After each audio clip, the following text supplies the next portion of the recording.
जीत के लिए मैं अपने सारे फिरोजपुर का के जितने भी मतदाता हैं, मेरी बहनें हैं, माताएं हैं, मेरे भाई हैं, उनका सबका शुक्रिया अदा करता हूं कि हरियाणा में उन्होंने सबसे ज़्यादा वोट देके और 98,441 वोट से जो जीत दिलाई, मैं उनका तहे दिल से शुक्रिया। फिरोजपुर झिरका विधानसभा सीट से मामन खान विनर हुए हैं और मामन खान ने जो जीत हासिल की है वो एक ऐतिहासिक जीत है। मामन खान ने अपने वोटरों का शुक्रिया अदा किया है और मामन खान ने यह भी कहा है कि 98,441 जो वोट हैं, इतने मार्जिन से हम जीते हैं, उसके पीछे कहीं ना कहीं लोगों की दुआएं हैं, लोगों का सहारा है, लोगों की मदद है। तो एक बहुत बड़ी जीत है। लेकिन सवाल सबसे बड़ा क्या है? सवाल सबसे बड़ा यह है कि जीतने के बाद भी क्या मामन खान मुरझाए हुए हैं? और जीतने के बाद भी क्या मामन खान के होठों पर खुशी नहीं है? जीतने के बावजूद भी क्या मामन खान के चेहरे पर खुशी का आसार नहीं है? और ये मैं मामन खान की बात नहीं कर रहा हूं, ये पूरे कांग्रेस पार्टी के जितने भी विधायक हैं, आप मामन की बात करें, आफ्ताब अहमद की बात करें, इलियास एंड इसराइल की बात करें, कहीं पर भी देख लीजिए आप, खुशी जरूर है, लेकिन उस खुशी के पीछे कहीं ना कहीं दुख भी छुपा हुआ है। हाँ, जीतने की खुशी जरूर मनाई लोगों ने, कैंडिडेट्स जितने भी विनर साबित हुए हैं, जीतने का जो एक माहौल बनता है, जीतने के जो पटाखे चलाए जाते हैं, जीतने की जो खुशी होती है, लड्डू खाए जाते हैं, वो सारे काम जरूर देखने को मिले। और स्पेशली मेवात में जीतने की लहर जो थी, जीतने की खुशी जो थी, वो एक अलग लेवल की थी।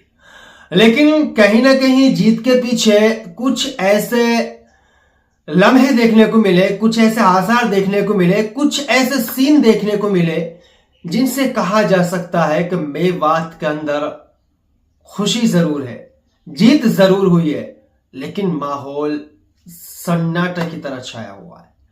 मेवात के लोग खामोश पड़े हुए हैं। मेवात के लोगों पर एक खामोशी सी छाई हुई है। यानी हम जीत गए हैं, जीत की खुशी होनी चाहिए, लेकिन ये वही कहावत है, दुकान तो हमने खोली है और दुकान में सामान इतना भर दिया, इतना भर दिया कि कोई विश्वास नहीं कर सकता कि इस दुकान में इतना सामान भरा जा सकता है। लेकिन पछतावा होता है तो फिर वहां आकर होता है कि यार ये दुकान किराए की है। हमारा रोना है तो यहां जाकर रोना सामने आता है कि यार इस दुकान का किराया देना पड़ेगा, इस दुकान के हम मालिक नहीं है, इस दुकान में हमारे रूल रेगुलेशन, नियम, कायदे कानून नहीं चलेंगे। तो जब दुकान आपकी ना हो, दुकान किराए की हो, उसका मालिक कोई और हो, तो उस दुकान को आप कितना भी भरो, 1 लाख से भरो, 2 लाख से भरो, 5 लाख से भरो, 10 लाख से भरो, फायदा आपको सिर्फ इतना सा मिलेगा।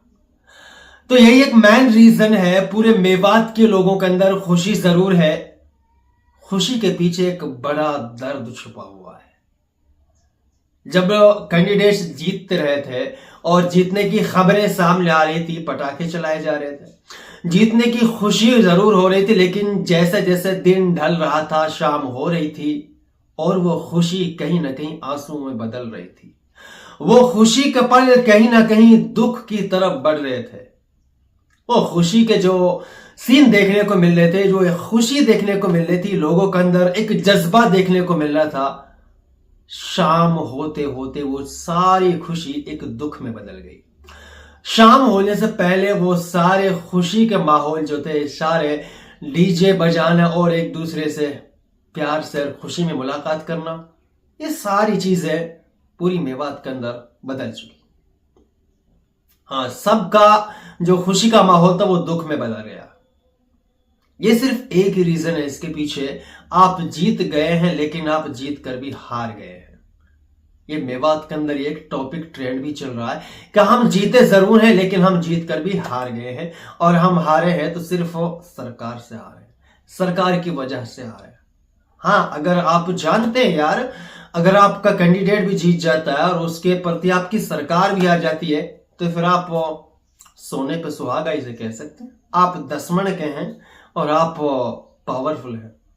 बट अगर आपका कैंडिडेट जीत जाता है और आपकी सरकार नहीं आती है, तो फिर आप मांगे हुए चमचे से काम चला रहे हैं। फिर आप एक किराए की दुकान पर बैठकर अपने दुकानदारी कर रहे हैं।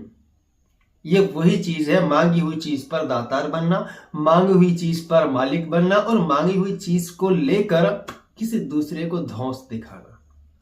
ये पूरे मेवात के लोगों के अंदर देखी गई है, पहले खुशी और उसके बाद एक गम। बाकी इसे लेकर आप लोग क्या कहना चाहते हैं, आपकी राय क्या है, कमेंट बॉक्स खुला हुआ, बिंदास होकर आप जरूर शेयर करें। सो थैंक यू, धन्यवाद।